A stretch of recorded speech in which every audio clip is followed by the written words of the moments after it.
Hi, welcome back to my channel, Janice Converses. Lately, I have found that due to the COVID-19 pandemic, complicated grief has become extremely worse. Some therapists may call it prolonged grief disorder. I will go into greater details later on in this video. The definition of complicated grief: it's like being in an ongoing heightened state of mourning that keeps you from healing. The vast majority of individuals who lose someone usually adjust over a period of 6 to 12 months and finally develop a new sense of normalcy in their life. But for others, this process becomes troublesome and prolonged. When people get stuck indefinitely in grieving, preventing them from processing the death and moving on with life, a condition known as complicated grief may eventually arise. As we know, losing a loved one is one of the most distressing and unfortunately common experiences people face. Most people experiencing normal grief and bereavement have a period of sorrow, numbness, and even guilt and anger. Gradually, these feelings ease, and it's possible to accept loss and move forward. I have put together on this channel 5 stages of grief: denial, anger, bargaining, depression, and acceptance. Check them out when you are ready. If you are unable to move through these stages within a year to the death of your loved one, then you may have complicated grief. The most common stage that contributes to complicated grief is anger. When anger is formed, it can cause a disruption of the grieving process. Here are a few losses that could cause you to experience complicated grief. A loved one committing suicide. A loved one has been murdered. A death of a child. Or multiple losses in a short space of time. Getting support from family members, friends, and social support groups and your faith community are all good options to help you work through your grief. You may also need to seek therapy. So see a doctor who can refer you to a trusted mental health professional. Now let's take a look at the COVID-19 pandemic, which is one of the worst public health crises in a century.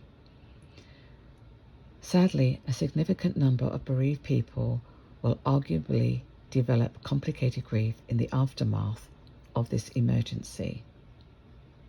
What's contributed even more to complicated grief is not being able to say goodbye to the loved ones.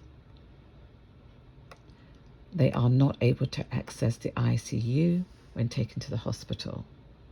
The separation from the descendant may contribute to feelings of yearning, anger, and bitterness over the death. The bereaved may feel guilty about not being present at the time of death, although witnessing the death has shown to raise the risk of complicated death.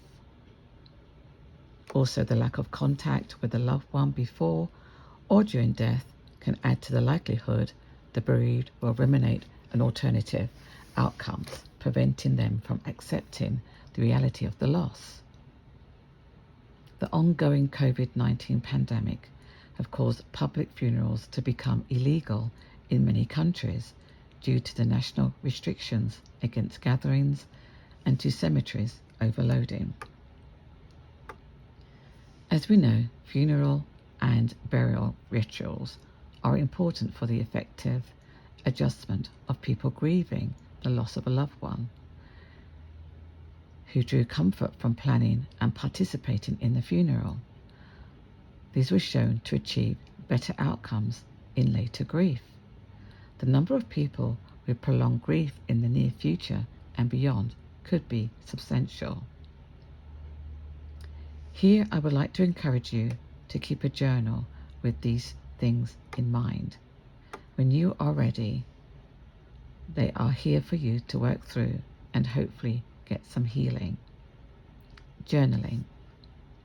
Writing things down is a common therapy tool. I encourage you to write down your emotions throughout the day. Visualization.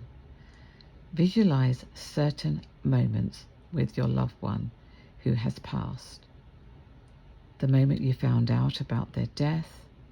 This allows you to begin emotionally processing the events. Storytelling. This is similar to visualization, but you will find it will help you to become more comfortable talking about your loved one by telling stories about them and the story of your loved one's death, and encourage you to tell other stories and memories about them. I would like to leave you this message of hope. Bereaved people are able to once again enjoy pleasurable activities, resume their normal lives, and focus on other relationships once again. However, this does not mean that the person has forgotten their loved one, but they are no longer severely triggered by reminders. They have finally accepted the loss while still feeling connected to their loved one. Please share this video if you know of anyone going through a complicated grief. If you have any comments, thoughts, or things that you would like to share, please kindly leave them below in the comments. Until next time, take good care of yourself.